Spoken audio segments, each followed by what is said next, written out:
Hello, আসসালামু আলাইকুম। সবাই কেমন আছেন? আলহামদুলিল্লাহ, আমরা ভালো আছি। আপনারা ভালো থাকবেন ইনশাআল্লাহ, আমাদের দোয়ায়। তো দেখেন, আমরা তো সব সময় জানি যে পুকুর থাকলে তাহলে আপনার হাঁস পালতে পারবেন, তাই না? পুকুর ছাড়া হাঁস পালা যায় না আর কি, এটাই তো শুনেছি না? এটা ভুল কথা। দেখেন এই যে হাঁসগুলো, দেখেন হাঁসগুলো কোথায় গোসল করছে দেখেন, একটা পটের ভিতরে। দেখেন পটের ভিতরে, দেখেন গোসল করছে। দেখেন পটের ভিতরে, দেখেছেন? একটা একটা করে গোসল করছে, কেউ পানি ছিটাচ্ছে মুখ দিয়ে, আর দেখেন পটের ভিতরে গোসল করছে। দেখেছেন? ওরা এইভাবে প্রতিদিন, আমি দেখে 1 মাস আগে দেখেছি ছোট্ট ছোট্ট বাচ্চা, দেখেন কত বড়, মার্শাল্লাহ দিলে দেখেন ওরা সব একজন একজন করে গোসল করছে। আমি এখানে বারান্দায় বসে সব দেখছিলাম।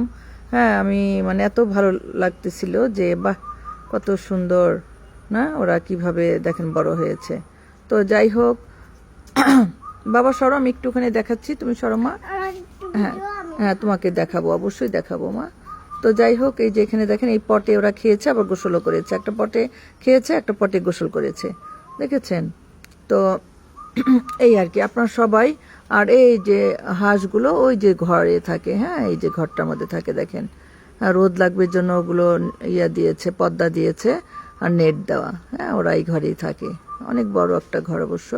এই যে একটু পরে ওরা ঘরে চলে যাবে, দেখেন একটা একটা করে দেখেন যাচ্ছে, দেখেছেন? এই যে ওরা চলে যাচ্ছে। তো আপনারা এইভাবে হাঁস পালতে পারেন।